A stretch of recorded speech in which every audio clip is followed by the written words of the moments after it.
O, ano ba yung mga pinamili mo doon? Ito, pechay, Pecha. bangus, repolyo. Bakit yan ang binili mo eh? May mga nabibili rin dito niyan. Sabi ng tindera doon eh, tinanong ko kung ano yung naiiba. Ito daw. Sa kanila naiiba yan, pero dito pangkaraniwan yan. Ganun ba? Ay, nako. O, sige, ganito na lang. Pupunta tayo ng Moscow tsaka sa Taiwan. O, mamili ka ng naiiba, ha? Okay, I'll remember. Humanda ka pati dahil sobra ang ginaw dito sa Russia, Moscow. Dahil sobra nga ang ginaw, ano sa tingin mo ang suot ng mga tao? Ay, abay, nakasuot ang karamihan ng cap? Hindi basta cap yan, pati. Yan ang fur cap. Oo nga, puro mga fur cap na ang suot nila. Tama. At sa mga palengke dito, hindi mawawala ang tindahan ng fur cap.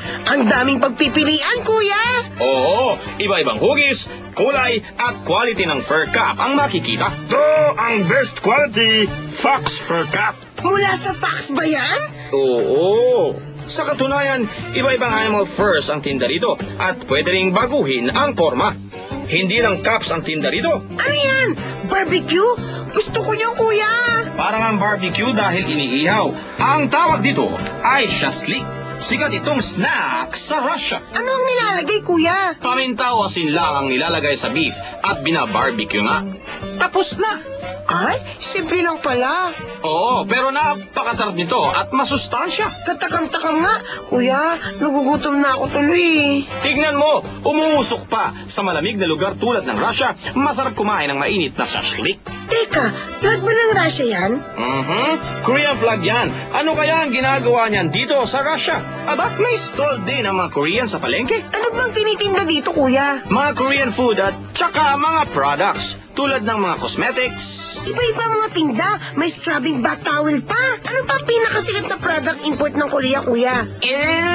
Ito ang pinakasikat na produkto dito, ang frying pan. At ang sumunod na mabenta ay itong crazy glue. Talaga namang pinagkakaguluhan ang mga produktong ito dito sa Russia. Puntahan naman natin ang night market sa Taiwan. Magugulat ka sa mga ibinebenta dito, pati. Sa show natin, madalas na ako magulat, kuya. Mukhang mas marami pang ang bumibili sa gabi, pati. Ano ba ang mabibili dyan? Iba-ibang klaseng snacks. Ay, gusto ko yan. At dahil mainit ang klima, ang juice drinks na mula sa mga fruits ay mabentang-mabenta. Pero meron kakaibang juice drink. Teka, kuya. Bakit may nakadrawing na palaka dyan? Frog's egg juice daw yan. Tignan nga natin. Ito pala ng palaka yan. Parang sa gulang ah. Hindi ko matitake yan. Hindi naman ako pihikan pero ayoko ng frog's egg. Baka magkakulugo ako niyan, kuya.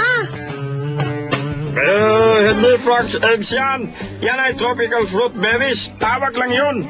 Sigurado ka, ha? Xinhuashadan ang tawag dyan at berries nga daw. At okay yan na pampasigla ng katawan. Ano naman ang ginagawa ng mga yan? Hinuhuli nila ang mga hipon na kakainin nila. Inilalagay nila ang hipon na nahuli sa maliit na bucket. Magandang gimmick yan. Ang galing mong huli ng babae. Nakakalima na agad. Ang iba, hindi makahuli ng isa. Oo nga, nalulugi ang tindahan sa kanya. Tanungin natin ang may-ari. Baka malugi ang tindahan niya. Mister, ano ang masasabi mo sa babaeng yon? Pabayaan mo na siya. Total, bihira lang ang mahusay talaga. Kaya niluluto na. Parang kamaron lang at iniihaw. Tama, yung isang babae, isang hipon lang ang nahuli.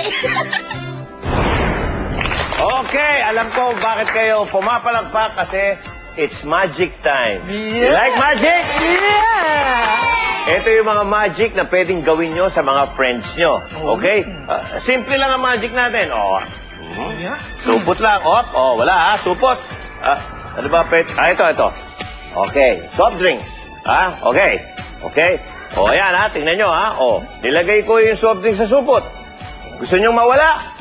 Yeah! Wala na! Yeah! Aba, hawa ko ba? Okay. Okay, ito nga, ito, okay na. Ayan, soft drinks. You count. 1, 2, 3. 1, 2, 3!